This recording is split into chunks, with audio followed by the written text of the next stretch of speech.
الحمد للہ الذی انزل الفرقان فی لیلۃ مبارکہ والصلاة والسلام علی سید الرسل وآلہ واصحابہ وعلماء امتہ المبارکہ اما بعد فاعوذ باللہ من الشیطان الرجیم بسم اللہ الرحمن الرحیم انا انزلناہ فی لیلۃ مبارکۃ انا کنا منذرین فیہا یفرق کل امر حکیم۔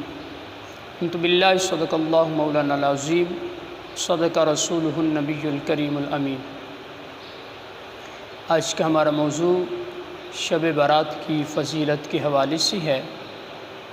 جو آیہ کریم آپ حضرات کے سامنے تلاوت کی، اللہ تبارک و تعالی نے ارشاد فرمایا، بے شک ہم نے اس کتاب کو برکت والی رات میں نازل فرمایا، بے شک ہم عذاب سے ڈرانے والے ہیں، اور اس رات میں ہر حکمت والے کام کا فیصلہ کیا جاتا ہے۔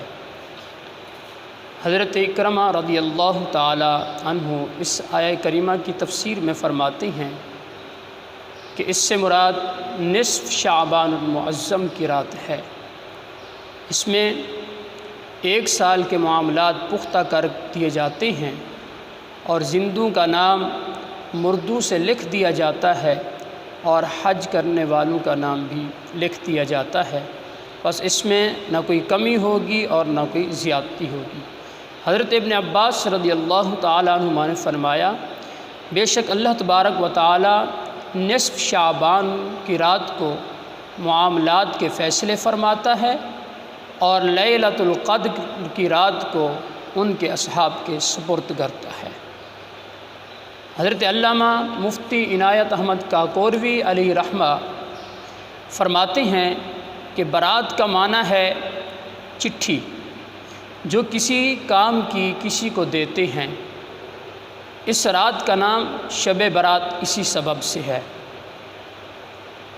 حضرت علی رضی اللہ تعالیٰ عنہ بیان کرتے ہیں کہ رسول اللہ صلی اللہ تعالیٰ علیہ وآلہ وسلم نے ارشاد فرمایا، جب نصف شعبان کی رات ہو تو اس میں قیام کرو اور اس کے دن میں روزہ رکھو، کیونکہ اللہ تبارک و تعالی اس رات میں غروب آفتاب سے لے کر صبح صادق تک دنیا کی طرف نازل ہوتا ہے، یعنی متوجہ ہوتا ہے۔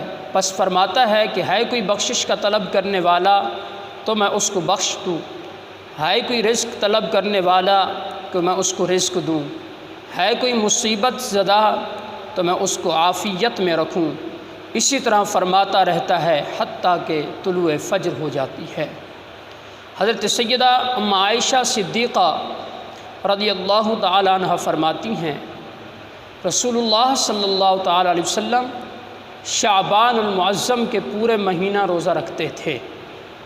جب میں نے آپ علیہ الصلوۃ والسلام سے اس معاملے کے بارے میں پوچھا تو میرے آقا علیہ الصلوۃ والسلام نے فرمایا کہ نصف شعبان المعظم کو اللہ تبارک و تعالیٰ کی بارگاہ میں تمام اعمال پیش کیے جاتے ہیں، تو میں چاہتا ہوں کہ جب میرا نامہ اعمال پیش ہو، میں اللہ کے حضور حاضر ہوں، تو میرا اول بھی آخر بھی اس حال میں ہو کہ میں روزہ دار ہوں۔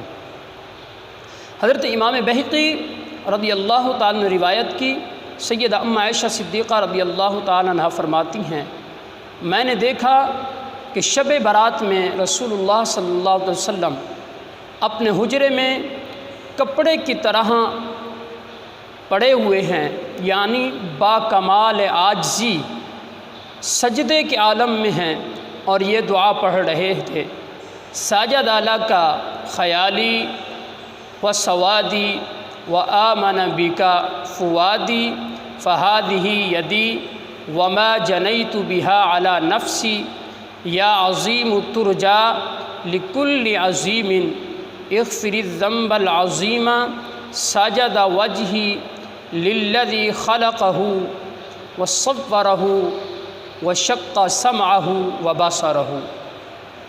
ابن ماجہ نے روایت کی کہ پیارے آقا علیہ الصلوۃ والسلام نے فرمایا، شب برات کو اللہ تبارک و تعالی اپنے بندوں کی طرف متوجہ ہوتا ہے تو سب کو بخش دیتا ہے سوائے مشرک اور کینہ پرور کے۔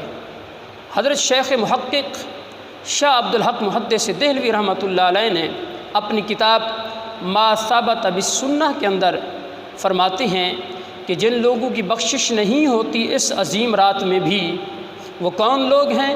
آپ فرماتے ہیں کہ مشرک، کینہ پرور، قاطع الرحم یعنی جو اپنے اقارب سے تعلق توڑنے والا ہے، بد سلوکی کرتا ہے، عاق جو ماں باپ کا نافرمان ہے، شرابی، زانی اور جو پاجامہ وضعداری کے لیے ٹخنوں سے نیچے لٹکاتا ہے، اور جادوگر، نجومی، کاہن، شرطی جو حاکم کا سپاہی جو لوگوں پر ظلم کرتا ہے، اور جابی یعنی جو لوگوں کا مال بطور ظلم کے حاکم کو دلواتا ہے۔ فرماتے ہیں کہ ان تمام لوگوں کی اس عظیم رات میں بھی مغفرت نہیں ہوتی۔ اے میری ملت کے مسلمانوں، نوجوانوں، آئیے یہ شب برات اب عن قریب ہمارے درمیان تشریف لانے والی ہے، ہم بھی کوشش کریں کہ اس دن میں روزہ رکھیں، اس رات میں اللہ کی عبادت کریں، تاکہ اللہ کے حضور جب ہمارا نامہ اعمال بھی پیش کیا جائے تو وہ بھی نیکیوں کے ساتھ بھرا ہوا ہونا چاہیے۔ اور اس رات میں یا اس دن میں ہر طرح کی آتش بازی وغیرہ کرنا حرام ہے۔ اس کے متعلق علماء نے فرمایا ہے کہ یہ سراسر ناجائز ہے، لہذا اس سے خود بھی بچیں اور اپنی نسلوں کو بھی محفوظ رکھیں۔ اللہ تبارک و تعالی کی بارگاہ سے ہم دعا کرتے ہیں کہ اللہ تبارک و تعالی اس عظیم رات میں ہم سب کو خالص اسی کی ذات کے لیے عبادت کرنے کا جذبہ عطا فرمائے۔ عاجزی و انکساری کے ساتھ اللہ پاک اپنی بارگاہ میں ہم سب کو سر بسجود ہونے کی سعادت عطا فرمائے۔ آمین۔ وآخر دعوانا ان الحمد للہ رب العالمین۔